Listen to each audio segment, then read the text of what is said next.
Kenzie, Layla, welcome. Thank you for having us. Hi. Hi. Thank you all for coming out on your lunch break.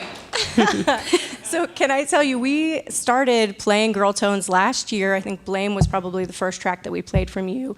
And we are big fans. And so when we heard you were coming to town, we were very excited that you were going to come in and join us here at 90.9 The Bridge.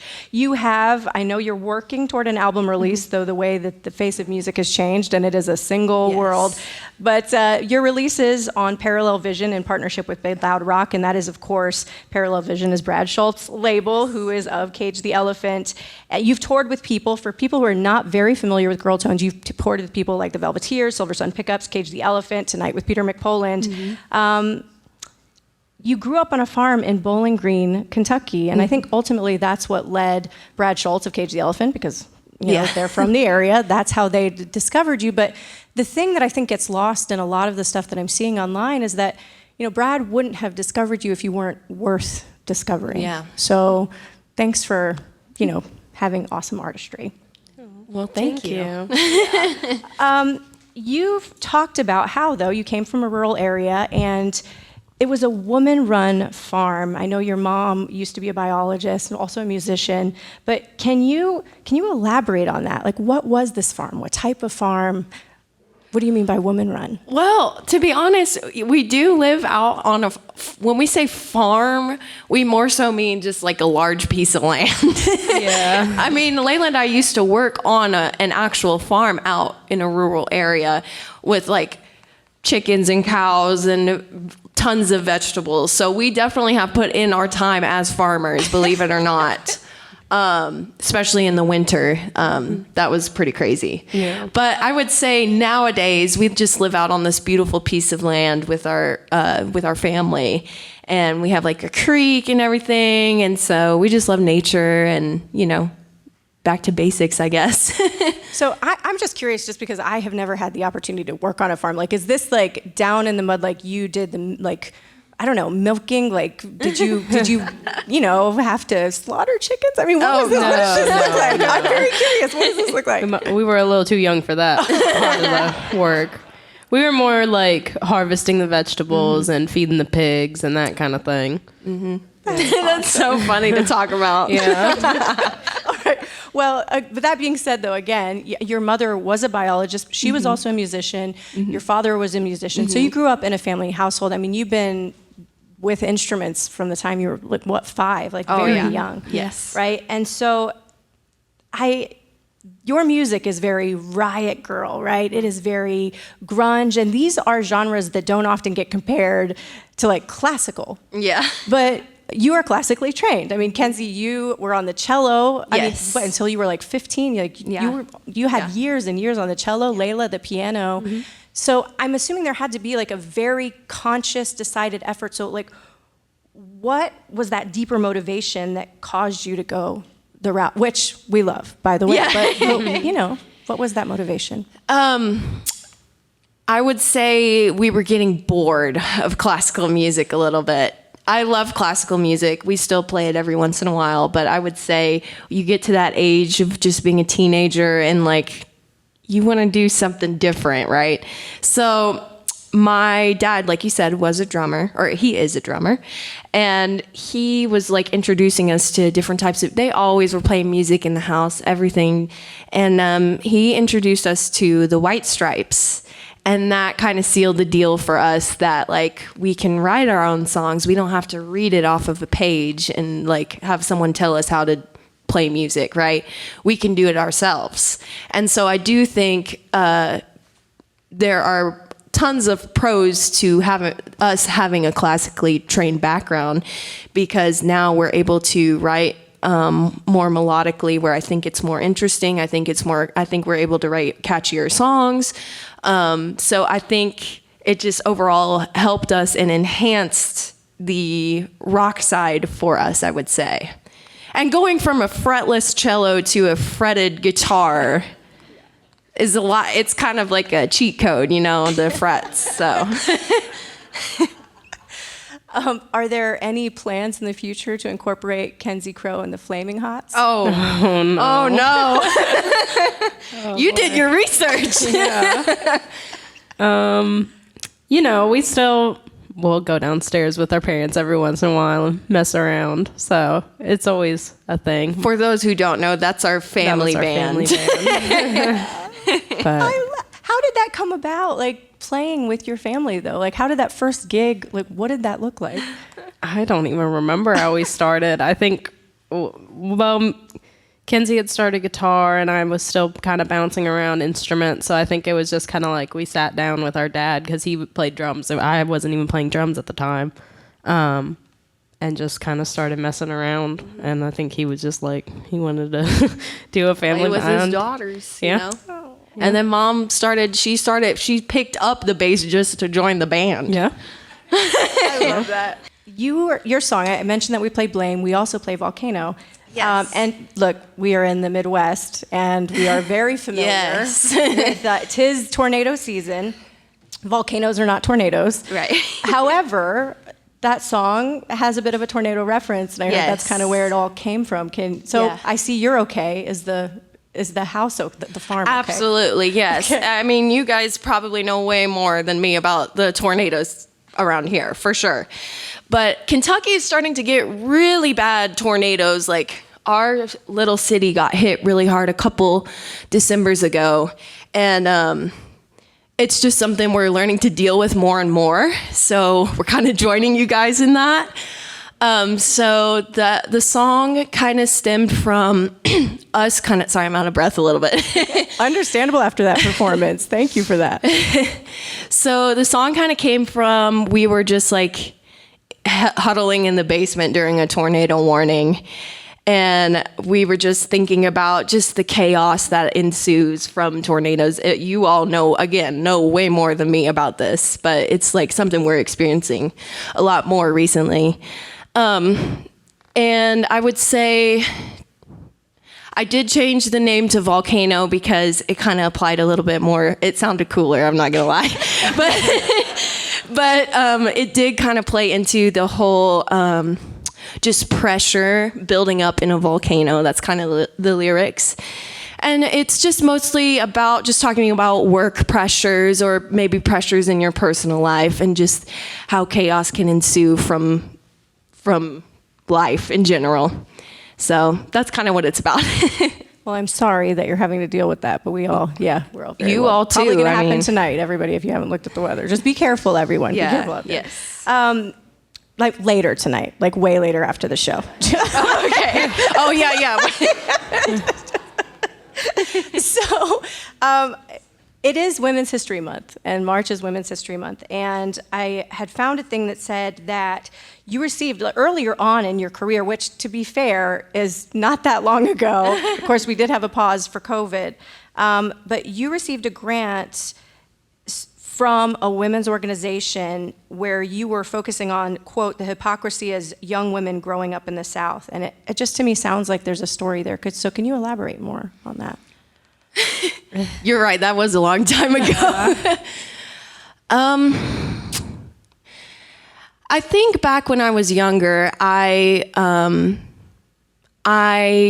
grew up in a church, and I think I was being bullied. And so I think a lot of that came out when I would talk about things during that time. That was something I was dealing with. And I think I have grown from that. And it is something I would say we write about, but I think we write about it in a way that is for everybody to enjoy now, Yeah. Anyone can relate to our music. So I guess that's what I would say for that. That's understandable. Yeah. I mean, and I do know, it's one of those things that I try not to touch on too much because it really bothers me when someone says like, oh, that's a woman guitarist, right? Oh, yeah. So that we have a little saying. Yeah. Which is, well, yeah, it's more like we're musicians first and women second, or like, you know what I mean? It's like we're just musicians who happen to be women. women. There you Like go. anymore, I don't think we try and like I don't know. Yeah, and again, like I was like 18 at the time, you know, so it's like it's just a growing experience, self identity and stuff like that too. But now it's just like we're just people. We're musicians. We're here to play music, kind of thing. I hear that. Yeah. And unfortunately, those biases still exist. Oh, yeah, so we have for to say, sure. like, don't say it's a woman who plays the guitar. I'm just a musician. Right. So there's that. We also have this this feature that we do here on 90.9 The Bridge, because we do, as a community-supported radio station, we try to bring about awareness in regard to special happenings like Women's History Month and Black History Month. But we also do this feature called Sound Minds. And you have talked a little bit about how music is your therapy, and I think that's the same for all musicians. But how you spoke to us before, Kenzie, before we went on the mic, about how you all are just doing this, and you are doing it yourselves. You know, you're borrowing your grandparents' van. Yeah. You are your own tour manager and your own roadie, and you are just making it happen. So how do you what do you do to stay mentally grounded during what has to be? You don't. It's kind of, you just go into work mode and you just have to get it done. I'm not even going to lie. I mean, it's just something we are very passionate about. Yeah. I'd say we unwind like how I would unwind when I was working a normal job, where you watch some TV and you eat a good dinner. Like that's pretty much what we did. Yeah. That's like what we do Play some every Mario night. Kart, Like every night we'll just like after a show we'll order food. We'll order food and then watch like Below Deck. Below Deck, yeah. Love that show. Yeah. And then we fall asleep and rewatch the same episode, right, Maya? Our station Poor manager, Maya's awake during the whole thing and we're like, what happened? We've never in this seen this episode? one before. She's like, we've seen it 10 times. Our station manager is geeking out right now because I know he's a Below Deck fan. Oh, I love it. We'll chat after Brian the show. Truda running the board. Hi there, think- Truda. Thanks. I think we like it so much because it is like kind of like they're on tour. Yeah. So we're seeing like these dynamics of them working their jobs and then hanging out with the same people after they're done with their jobs. So I don't know. That's probably why we like it so much. Earlier, Kenzie, I mentioned that, you've been on tour with all of these people, and there was a brief pause there, and I said relatively young in your career because you were getting ready to get started. And for people who don't know a lot about your band, like Brad Schultz contacted you, and then COVID happened, and for so many bands, it was like you had to just wait. Yes. It was awful. For a lot of reasons, obviously. But then, in a very short amount of time, you went from that to playing Red Rocks with Cage the Elephant. And so, I mean, how did that happen? Like, how did you do that? Well, I think it's interesting how, we were talking about earlier about how we like got found by Brad Schultz. And you're right. It's you said something like, what was it? You said something like, You're good, and that's why he found you. yeah, right. Yeah. Well, I didn't mean that to come out that way, but what I'm trying to get at is that we, like you said earlier too, how we do everything ourselves. We were very, very DIY to the point it was just ridiculous. And we never said no to anything until we were at a point where we could say no to things. So, what was the question again? I'm sorry. From going basically to like just smaller venues, just working, and then like Red Rocks. Yes. Yeah. So I think that's it. I think that we were prepared. Yeah. We were hustling behind the scenes. Like we were already making a lot of stuff happening. It's like you hear the 10-year overnight success story. Like it's kind of that. Like we were throwing our own events, like trying to just get people riled up, playing house shows, getting shut down, like all the stuff, like constantly doing That's stuff. how he found us, is because we were doing all this stuff. We sold out the local venue in our small town that we oversold what Cage the Elephant sold. Yeah. We sold it out even more. So all that to say, we are hustlers. So, we get to radio stations 15 minutes early. Like we do everything. By the way. Of course. I'm just saying, like, this is everything to us. Yeah. This is our dream, our passion. And so it just seems silly to just like not put in the time and effort Right. to do such thing. I guess what I was curious about was just like the potential intimidation factor of like that. Oh yeah, it was terrible. Yeah. It was very scary. Yeah, it was scary.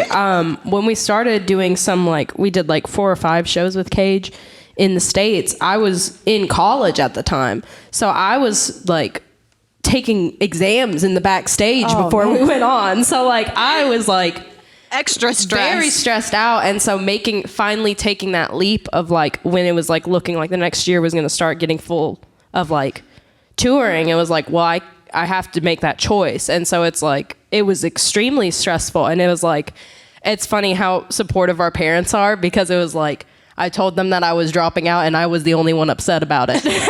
They were like, yeah, that's probably the right call, and I was just like, but I don't want to. But it's like it was absolutely the right call. But it's just, it's such a blessing to have so many supportive people in our lives and to have these opportunities. So, I mean, like Kinsey said, it's just silly to not take advantage of that. If you believe in something, you make it work at Yeah. any cost. You push it as far as you can push it. Right. I love that.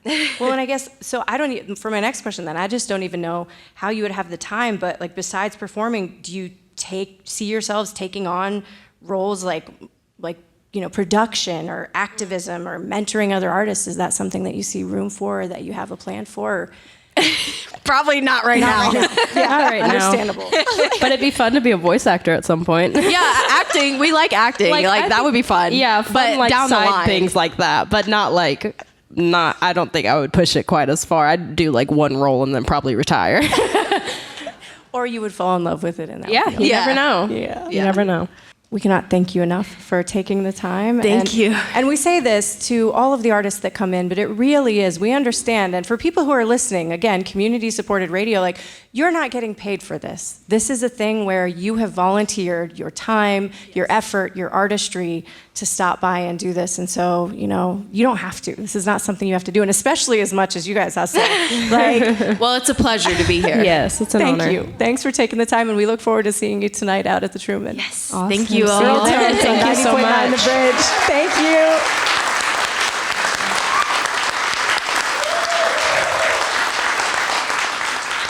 Now available on 90.9 The Bridge YouTube.